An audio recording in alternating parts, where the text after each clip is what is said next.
Hey gang, Funk69 here. On my Got That Funk channel, I did a 5 questions challenge, and I had wrapped it up. I was sort of finished, but I got another set of 5 questions, and normally I would just say, sorry dude, you missed the deadline. Except for this young fellow asked me one particular question that frankly I would like to lecture him over. So that's why I'm making this video, and that's why I'm putting it on this channel, because I really didn't think I wanted to bore my GTF subscribers with yet another answers and questions video. However, most of the people subscribed to this channel are actually fans, so hopefully you guys won't mind. Anyway, I'm responding to a user called Gentleman Shadow. How you doing, dude? It's nice to meet you. Um, I appreciate your questions, and let's get down to it right now. Question number 1. By society's definition of kinky, have you ever done anything kinky? Well, recently I did a video called What Does Kink Mean to You? Because quite frankly, I don't understand what society's definition of kink actually is. I think with my video and the subsequent responses to it, we seem to establish that there is no social definition of kink that can be uniformly agreed upon. Have I done anything kinky? I don't know, man. I mean, I like to have sex a lot. I have sex every day. Um, and once in a while, I like to use sex toys. So you tell me, is that kinky or not? Anyway, that's it. Question number 2. What was your weirdest trip on acid? Wow. Well, it's really difficult to describe in any kind of meaningful way the kind of shit that goes through one's head when one is tripping. I've had some very interesting trips on acid. I'm not so sure I've had very many weird ones. Um, I've had hallucinations that were so profound and mind-boggling that they changed my entire perspective on life. But how can I share that inner experience in any meaningful way? So yeah, what was my weirdest trip on acid? Well, I can tell you it was 1989, I think, and we were listening to the song called "The Gates of Delirium" by Yes, and I had this sort of internal vision that I sank down into some kind of abyss, and there was like a little crystal inside, and the crystal had 12 facets on each side, and it was spinning like a wheel and also spinning like a top at the same time. And inside the crystal there was another crystal, which was like 2 pyramids on top of each other. And when my vision went into the main crystal to see the smaller crystal inside of it, it actually turned from it being a 2 pyramid style crystal into something shaped rather like a bean or an embryo. And it had 3 little sort of wormy things on it that were sort of slithering around on it, little hooks in their tails digging down into it, and one was sort of positive and one was negative and one was neutral.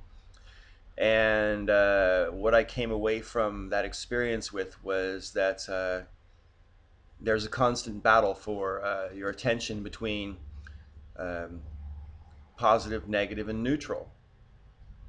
I can't really explain it in any meaningful way, but suffice to say that I think that we're constantly making up our minds about everything all the time. The brain never stops, and at its most basic, it's a decision between yes, no, or I don't know.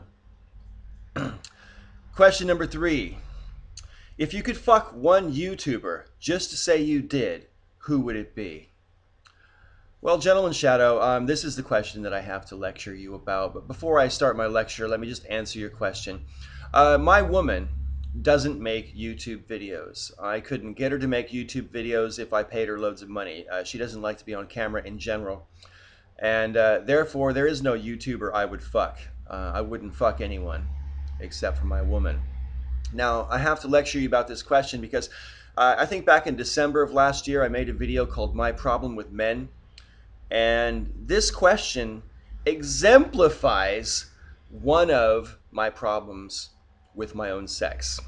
Because, I mean, quite frankly, it's mostly young people who think like this, but it's not limited to young people who think like this. But why would anybody want to fuck someone else just to say they could?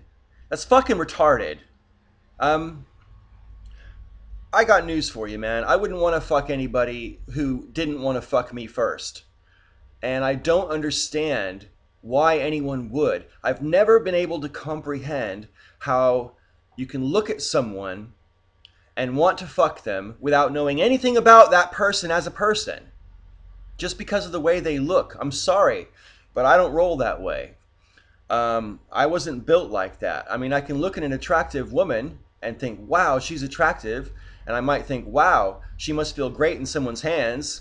But unless I know something about her personality, I wouldn't want to fuck them just because of the way they look. And even on YouTube, you do get to know certain things about certain people's personalities. But as far as I'm aware, no one on YouTube, who I watch anyway, wants to fuck me. So why would I want to fuck them? The what, fucking someone to say that you could is borderline evil. I mean, what the fuck, dude? Seriously. What big deal is it to say that you fucked a particular person or not? I mean, I don't understand. You know, sex is not a fucking competition.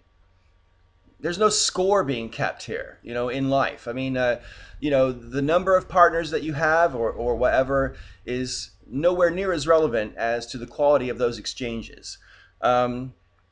So yeah, I have a real problem with that kind of question, and I hope that you take my answer in the spirit in which it's intended. I don't really mean to give you too much shit, but man, you need to be corrected. You need some modification on your thinking there, boy. I mean, honestly, you need to be corrected. You need to be cured of that kind of thinking. That's just my opinion.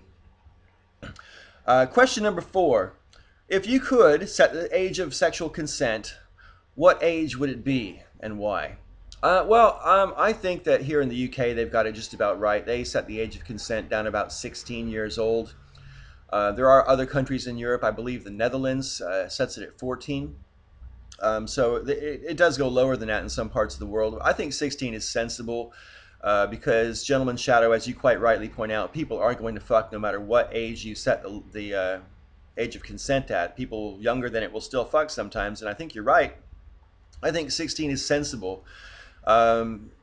16, a lot of people really, frankly, are not yet really emotionally capable of handling what's going to happen when they become sexually active because, you know, you're still raging with hormones and you haven't totally figured out who you are yet when you're 16 and stuff like that.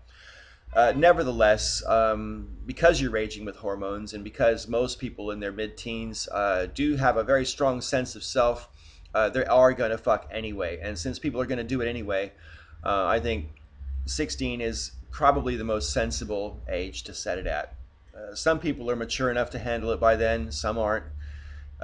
Some people aren't much older than that as well, so yeah. All right, question number 5. You are standing in front of Charles Manson, Jack the Ripper, and the next big killer. You may ask each one a question, or all the same question. What would you ask? You know, I have some kind of fascination with what goes on inside the minds of people who do that kind of thing, but I don't think I would really have any questions to ask other than, why don't you have any regrets? I think that would be it. I don't anticipate any of them having any regrets. That's the sad part about it. But maybe I've misunderstood serial killers and maniacs. I don't know. I hope so, actually. I hope I don't really understand serial killers and maniacs. That would kind of scare me. Anyway, okay, Gentleman Shadow, here comes your 5 questions. I hope you enjoy answering them, and I look forward to your video response. You can attach it to this video if you like. Right, question number 1. From Friday evening to Monday morning, please describe what for you would be the ideal weekend. Question number 2. Who do you tend to consider the greater fool? Someone who has a constantly upbeat, optimistic approach to life, or someone who thinks people are shit and that life sucks? Please explain your answer. Question number 3. If you could meet any musician to interview, be they alive or be they dead. Who would you want to interview, and what would your most important three most important questions be? Question number 4. What would be the main differences between the way your parents raised you and the way you'll approach raising your own kids? And question number 5. To remain famous for more than a century, you'd have to accomplish something pretty spectacular. If people were still going to speak your name in 1,000 years' time, what would you want to be remembered for, and why? All right, I look forward to your answers, Gentleman Shadow, and thank you all for watching this video. Until next time, may all your ups and downs be ups.